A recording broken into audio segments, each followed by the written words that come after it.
પ્રકરણ નંબર 8 દેશી નામા પદ્ધતિ.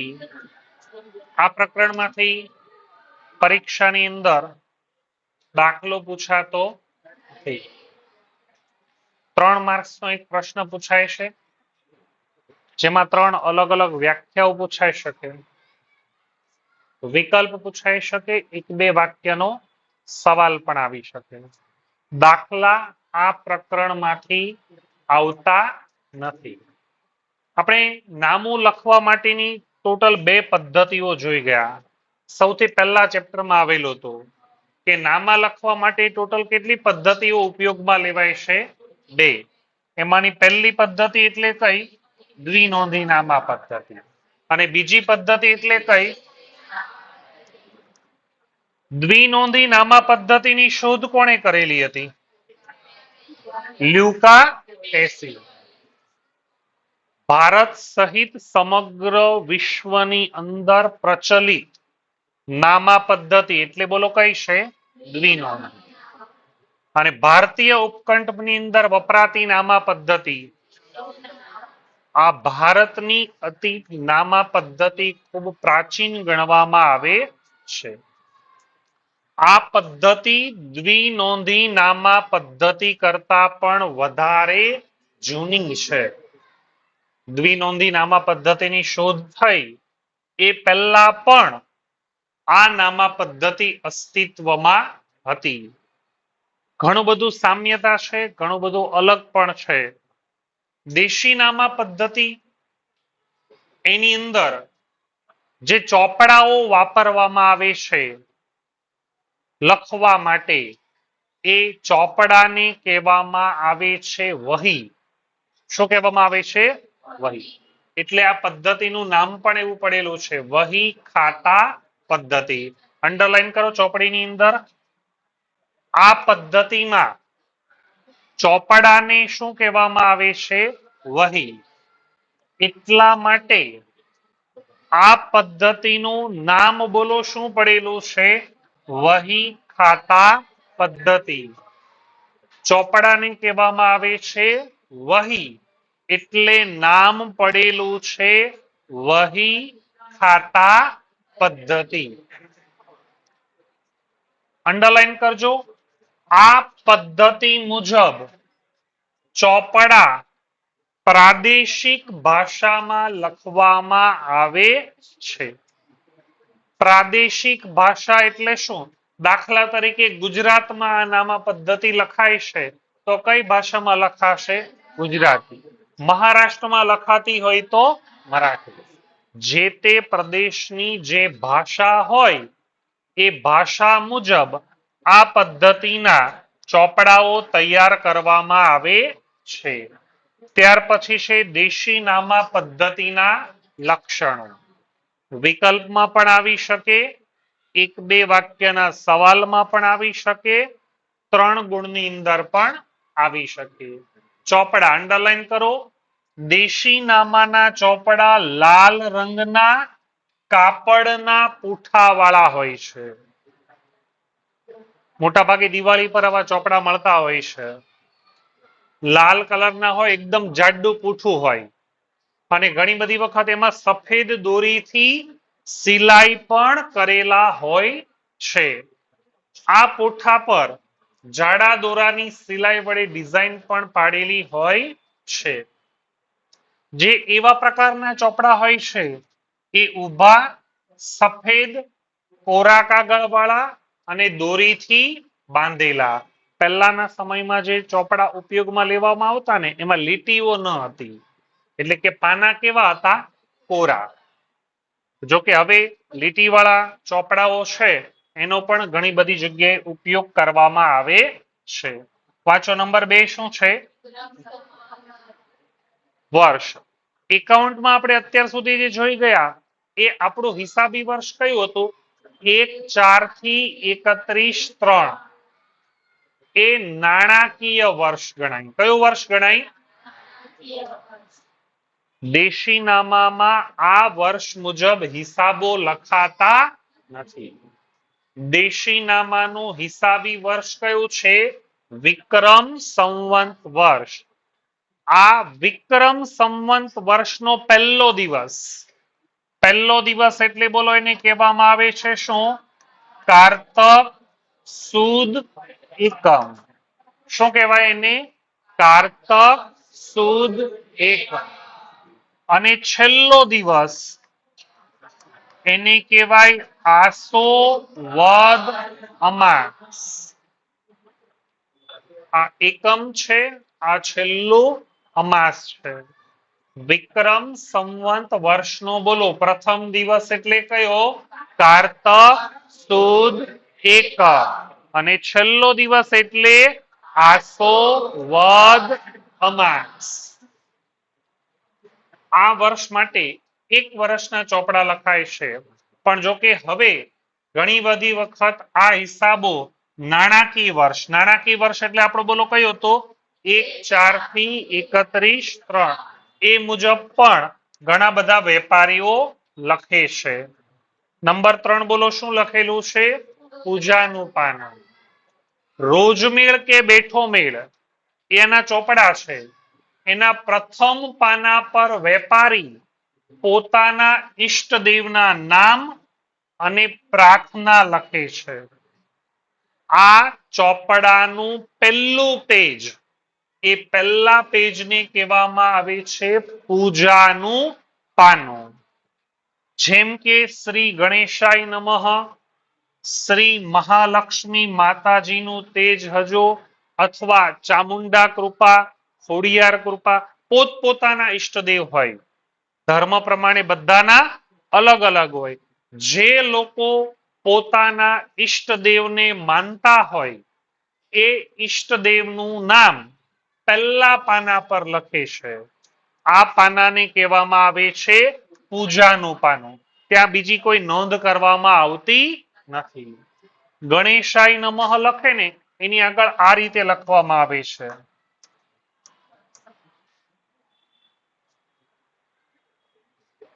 આ 1 રૂપિયો અને આ 1 ટપકો, 1 લીટી, એને કહેવાય સવા રૂપિયો. એને શું કહેવાય? સવા રૂપિયો, જે શુકનની નિશાની ગણવામાં આવે છે. શ્રી શબ્દનો ઉપયોગ દેશીનામામાં રોજમેળ, બેઠો મેળ, પેટાનોંધ કે ખાતા વહી, આના 4 ચોપડા છે.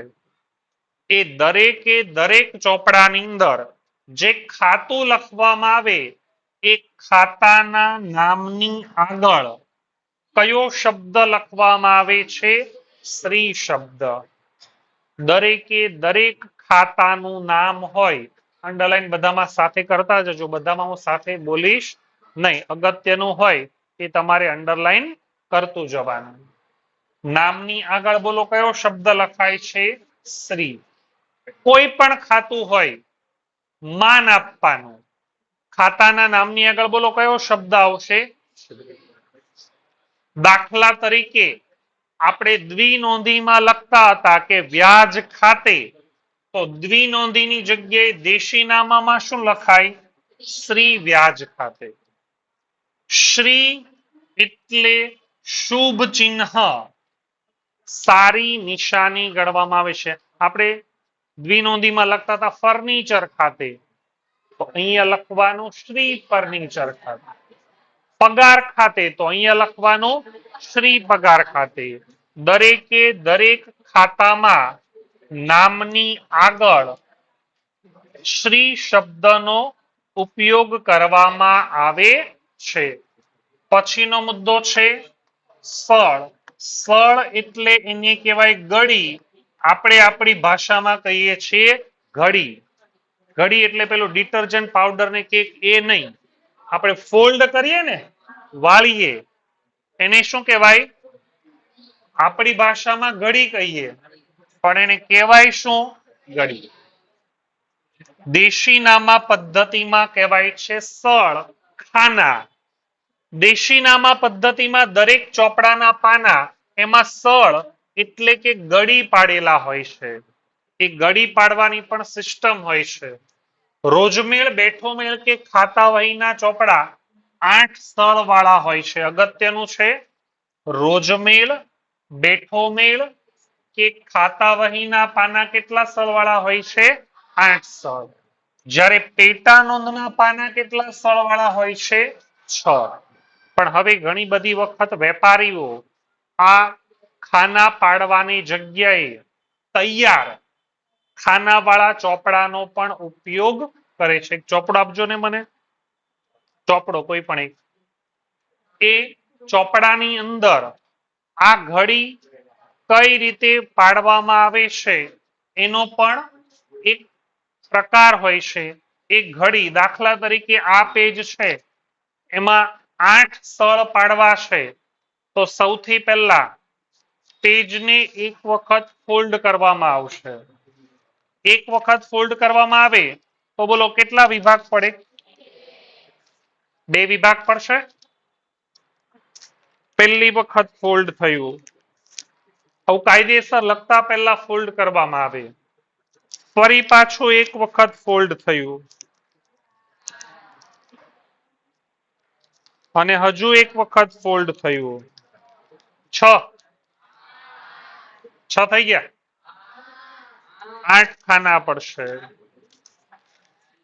જે 8 ખાના પડે છે એમાં પહેલા 4 ખાના જમા માટે હોય છે. પહેલા 4 ખાના જમા માટે અને પછીના 4 ખાના ઉધાર. દ્વિનોંધીમાં પહેલા શું આવતું અને પછી આમાં પહેલા અને પછી ઉધાર. જમા અને ઉધાર બાજુ. દેશીનામાના ચોપડામાં 8 સ્થળ હોય એમાં ડાબી બાજુના પ્રથમ 4 સ્થળ એને બોલો શું કહેવામાં આવે છે? જમા. અને ત્યાર પછીના 4 સ્થળ એને શું કહેવામાં આવે છે? આમ દેશીનામા પદ્ધતિમાં ડાબી બાજુને બોલો શું કહેવાય અને જમણી બાજુને દ્વિનોંધી કરતા કેવું થયું? ત્યાર પછીનું લક્ષણ સ્થળમાં લખવાની રીત. કઈ રીતે લખવામાં આવે છે કે પહેલા 4 સ્થળ હોય એમાં પ્રથમ સ્થળમાં આર્થિક વ્યવહારની રકમ લખવામાં આવે છે. બાકીના 3 સ્થળમાં ખાતા પામતા ખાતાનું નામ, ઉધાર કે જમા લખવામાં આવે છે અને છેલ્લે ટૂંકી વિગત દર્શાવવામાં આવે છે. ટૂંકી વિગત નીચે ત્રીજા કે ચોથા સ્થળમાં પાના નંબર સાથે ખાપા તરીકે લખવામાં આવે છે. જોઈએ કઈ રીતે લખવામાં આવે છે. પ્રથમ 4 સ્થળ છે એ જમા માટે હોય, પછીના 4 સ્થળ ઉધાર માટે હોય. દાખલા તરીકે જમા લખેલું છે તો આ જમા, પછી લખાશે ઉધાર. આ રીતે લખવાની પેટર્ન છે. દાખલા તરીકે તમારે લખવું છે શ્રી ખરીદ ખાતે ઉધાર 5000 રૂપિયા. તો અહીંયા રકમમાં ખાનામાં પહેલું ખાનું છે ને ત્યાં રકમ લખવાનું 5000, પછી બરાબરની નિશાની, 00, પછી લખવાનું શ્રી ખરીદ ખાતે, પછી ઉધાર બાજુમાં જગ્યા હોય ત્યાં નહીં લખવાનું. એ ક્યાં લખવાનું? સૌથી છેલ્લામાં. પહેલા ખાનામાં રકમ, બાકીના 3 ખાનામાં ખાતાનું નામ. પછી ઇનર કોલમમાં ફરીથી 5000, પછી બાબત જે લખવાની, માલ ખરીદ્યો તેના. પછી ત્રીજા પાનામાં શું, ત્રીજા ખાનાની અંદર શું લખવાનું? ફરી પાછી લાઈન બનાવવાની. એ ખાલી કેટલા ખાનામાં બનાવવાની? 3. એ લાઈન બનાવો એ કેટલા ખાનામાં? 3. આ રીતે વારાફરતી લખવામાં આવે છે. સિદ્ધાંતો અને નિયમો મોટા ભાગે દ્વિનોંધીના જ છે. ખાલી બદલાય છે શું? લખાણ લખવાની પદ્ધતિ, રીત બદલાય છે. આપણે દ્વિનોંધીમાં લખતા ખરીદ ખાતે ઉધાર, તે રોકડ ખાતે. તેમાં આ રીતે જો વેચાણ ખાતે લખવાનું હોય તો અહીંયા લખાય વેચાણ. વેચાણને દ્વિનોંધીમાં વેચાણ કહેવાય. દેશી નામામાં એને વકરો કહેવાય. શું કહેવાય? વકરો. વકરો એટલે વેચાણ. વેચાણ ઉધાર બાજુ આવે કે જમા બાજુ? અહીંયા લખાય શ્રી વકરા ખાતે જમા. આ રીતે રકમ લખવામાં આવે છે. નંબર 8, રકમ લખવાની રીત. આ રીત પણ જોજો. રકમ લખતી વખતે રૂપિયા અને પૈસા એ બંનેની વચ્ચે જેની નિશાની કરવામાં આવે. દાખલા તરીકે મારે લખવા છે કે 25 રૂપિયા ને 20 પૈસા, તો આપણે દ્વિનોંધીમાં શું લખીએ? 25.20 પોઈન્ટ કરીએ ને. દ્વિનોંધીમાં 25 રૂપિયા જેની નિશાની અને 20. રૂપિયા અને પૈસા બંનેને છૂટા પાડવા માટે જે નિશાની કરવામાં આવે છે એ નિશાનીને કહેવાય છે સ્થળ. પહેલા સ્થળ શું? હોળાયો. શું કહેવાય છે? હોળાયો. સ્થળ એટલે તો ખાના અથવા ગળી. હોળાયો પણ કહેવાય અથવા એને કહેવાય હોળાયો. રૂપિયા અને પૈસા બંનેને છૂટા પાડવા માટે જેની નિશાની, એ જેની નિશાની કહેવાય હોળાયો અથવા હોળાયો. પહેલા આવી નિશાની કરતા, હવે આવી નિશાની કરવાની બદલે શું કરે? 25 બરાબર 20. એટલે એવું નહીં કે 25 રૂપિયા બરાબર 20 રૂપિયા. રૂપિયા અને પૈસા બંનેને છૂટા પાડવા માટે રાખવામાં આવતી નિશાની એટલે હોળાયો અથવા હોળાયો. ભાષા. દેશીનામામાં અગાઉ આપણે આવી ગયું કે ચોપડા કઈ ભાષામાં લખવામાં આવે છે? પ્રાદેશિક ભાષામાં લખવામાં આવે છે. દાખલા તરીકે ગુજરાતમાં કઈ ભાષામાં લખાય? શાહી.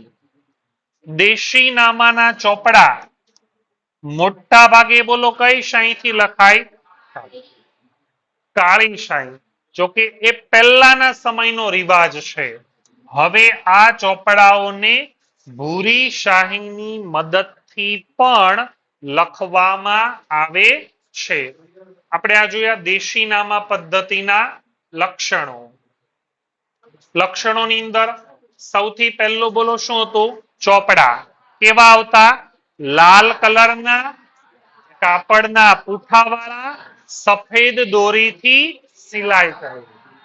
વિક્રમ સંવત બોલો પહેલો વર્ષ કયો? કારતક સુદ એક. છેલ્લો દિવસ આસો વદ. પહેલું પાનું એને શું કહેવાય છે? વેપારી પોતપોતાના ઈષ્ટદેવનું નામ લખે. આ સિવાય આ પેજમાં કઈ બીજી વિગત લખાય? બીજી કોઈ વિગત લખાતી? ચલો પછી કયા શબ્દનો ઉપયોગ? કોઈ પણ ખાતું દેશીનામામાં લખો એ બધા જ ખાતાના નામની આગળ કયો શબ્દ લખવામાં આવે? શુભ ચિહ્ન, શુભ નિશાની તરીકે ઓળખવામાં આવે છે. ત્યાર પછીનો મુદ્દા નંબર 6. સળ એટલે ગળી. 8 ગળી પણ આવે, 6 ગળી પણ આવે. 8 ગળી કોનામાં આવે? રોજમેળ, બેઠો મેળ, ખાતા વહી. પેટા નોંધ હોય તો એમાં કેટલા સ્થળ આવે? 6. જમા અને ઉધાર 8 સ્થળ હોય એમાંથી ડાબી બાજુના કેટલા સ્થળ? એ કોના માટે? અને જમણી બાજુના 4 ઉધાર. દ્વિનોંધી કરતા ઉલટું. સ્થળમાં લખવાની રીત હમણાં રીત સમજાવી. પહેલા ખાનામાં શું લખવાની? રકમ. પછી ખાતાનું છેલ્લા ખાનામાં ઉધાર અથવા ફરીથી પાછી રકમ. છેલ્લા 2 ખાનામાં બાબત જે અને ત્રીજા ખાનામાં ખાતા વહી પાના નંબર. ત્યાર પછી આવે છે સ્થળમાં લખવાની રીત. રૂપિયા અને પૈસા બંનેને છૂટું પાડવા માટે બંનેની વચ્ચે જેની નિશાની થાય, બોલા જેને શું કહેવાય? હોળાયો અથવા હોળાયો. પહેલા જેની નિશાની, હવે કોની નિશાની? બરાબર. ભાષા મોટા ભાગે કઈ ભાષામાં લખાય? પ્રાદેશિક. અને 10 શાહી પહેલા મોટા ભાગે કઈ શાહીનો ઉપયોગ થતો? જોકે હવે ભૂરા કલરની શાહીથી પણ આ નામું લખવામાં આવે છે.